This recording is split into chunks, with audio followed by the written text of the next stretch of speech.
अस्सलाम वालेकुम। आज हम आपको फ्रेंच फ्राइज़ पकोड़े जो हैं वो बनाना बताएंगे। जिसके लिए हमें चाहिए 4 अदद आलू लिए हैं हमने।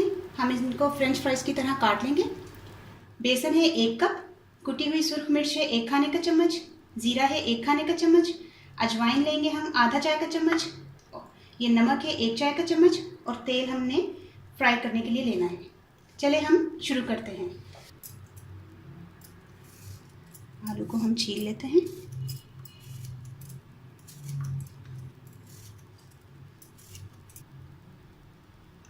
आलू को हम फ्रेंच फ्राइज़ की तरह काट लेंगे।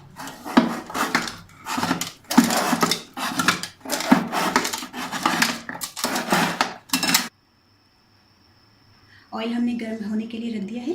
जब तक हम बेसन का बैटर तैयार कर लेते हैं। आलू हमने फ्रेंच फ्राइज़ की तरह काट लिए हैं। ये देखिए, आपने भी इसी तरह काट लेने हैं। अब ये जो सारी चीज़ें हमने लिखवाई थी वो आप बेसन में शामिल कर दें।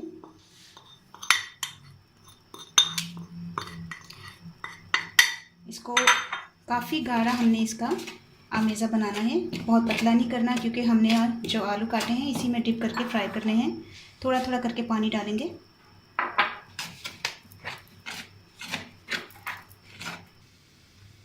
तकरीबन हमने बेसन को इतना पतला अपने घोल लेना है। चले हम शुरू करते हैं।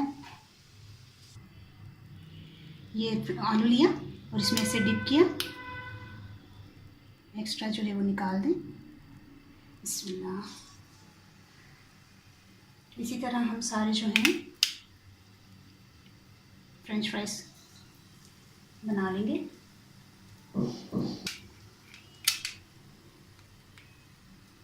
बहुत ही मज़े के होते हैं।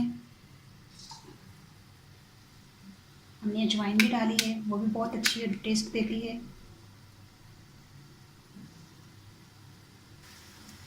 देखिए माशाल्लाह से कितने खूबसूरत लग रहे हैं।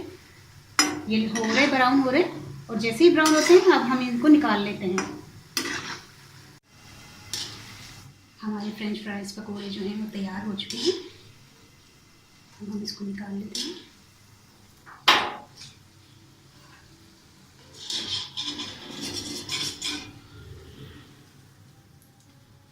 देखिए माशाल्लाह से कितने खूबसूरत हमारे फ्रेंच फ्राइज़ जो पकोड़े हैं वो तैयार हो गए हैं। आप इसके ऊपर चाट मसाला भी छिड़क कर खा सकते हैं, बहुत ही मज़े के हैं। केचप के साथ भी खा सकते हैं आप।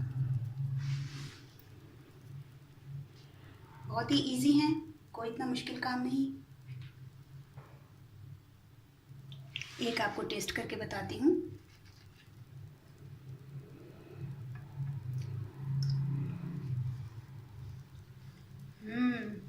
बहुत ही टेस्टी हैं। आप भी घर में ज़रूर ट्राई कीजिएगा। और बहुत ही इजी है, सिंपल है। हम तो बनाते रहते हैं, हमने कहा चलो आप लोगों को भी सिखाएं। आप ज़रूर बनाइएगा और दुआ में याद रखिएगा। ਹੁਣ मैं पंजाबी ਦੇ ਵਿੱਚ रिपीट कर देनी है सारी रेसिपी। ਅਸੀਂ फ्रेंच फ्राइज़ पकौड़े बनाए ने। आलू ਅਸੀਂ ਲਏ ਸਨ 4, ਉਹਨਾਂ ਨੂੰ फ्रेंच फ्राइज़ की तरह काट लिया सी। बेसन सी 1 कप, कुटिया हुई मिर्चां सन 1 खाने का चमचा, जीरा सी 1 खाने का चमचा, जवैन सी 1 आधा चाय का चमचा, नमक 1 चाय का चमचा सी, तेल फ्राई करने वास्ते सी। ਤੇ ਅਸੀਂ बेसन ਦੇ ਵਿੱਚ ਸਾਰਾ ਜਿਹੜਾ ਵੇ जीरा अजवाइन ਤੇ ਲੂਣ ਤੇ ਕੁਟੀਆਂ ਦੀਆਂ ਮਿਰਚਾਂ ਸਾਰਾ ਮਿਕਸ ਕਰਕੇ ਅਸੀਂ ਉਹਨੂੰ आलू ਨੂੰ ਜਦੋਂ फ्रेंच फ्राइज़ ਦੀ ਤਰ੍ਹਾਂ ਕੱਟਣਾ ਉਹਦੇ ਵਿੱਚ ਡਿਪ ਕਰਕੇ फ्राई कर लेने तेल ਦੇ ਵਿੱਚ। ਤੇ ब्राउन हो गए ने तो मैं ਕੱਢ ਲਿਆ। ਤੇ ਹੁਣ ਤੁਹਾਡੇ ਸਾਹਮਣੇ ਨੇ माशाल्लाह कितने खूबसूरत बने ने और टेस्टी भी बहुत ने। तो तुसी ज़रूर ट्राई करना और मैं दुआ में याद रखना। ओके, अल्लाह हाफिज़।